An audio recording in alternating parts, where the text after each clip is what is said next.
Si skúsme tak zhrnúť na to, že prišiel nováčik súťaže jednobodový sem, tak to bola celkom trápenica. No, tak určite keď sa hrá s posledným ústom, tak vždy to je tak. Musím povedať, že si to celkom dobre odštartoval ten obrad v tej 20. minúte, opíš nám trošku to trestné strieľanie. Vedel si už pred ním, ako to bude zakončovať? No, tak ja v podstate už 2 roky takto isto dávam na jazdy.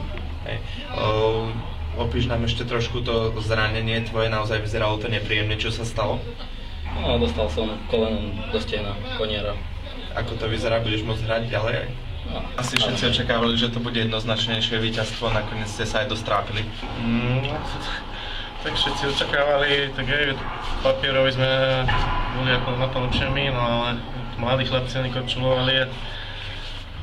Nemáme čo stratiť, možno to neviem, či sme ich ocenili, ale neviem, ťažko sa dobre Máka zachytal a to sme boli potlakovaní my a tiež máme mladých chlapcov, takže ale vďaka Bohu za 3 body, takéto zápasy, neviem, ešte prídu možno aj iné a keď sa nedali, tak treba to silou vole nejak. Predpoklady sú jedna vec, realita zase ukázala, že môže aj nováčik, aj outsider prekvapiť. No presne tak. Môžeme hodnotiť duel rovno. No môžeme rovnako, ako my sme to ako nič spoločné nemalo s takým hokejom z našej strany. Dneska tak môžem ako nechcem machrovať, ani podceňovať, ani preceňovať, ale sme utrpeli dneska víťazstvo doslova do písmena a nebolo to dobré.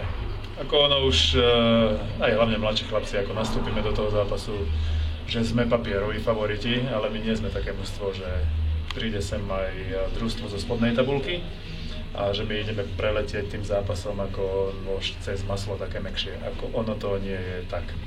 A keď už to na začiatku trošku podceníš, alebo ten prístup nie je taký, ako má byť, potom zo skúsenosti už sa to ťažko dostáva do nejakej ažurity, do nejakého takého kľudu, aby tá hra trošku aj vypadala. Čiže dneska to bolo hrozné jednoducho a to víťazstvo sme utrpeli.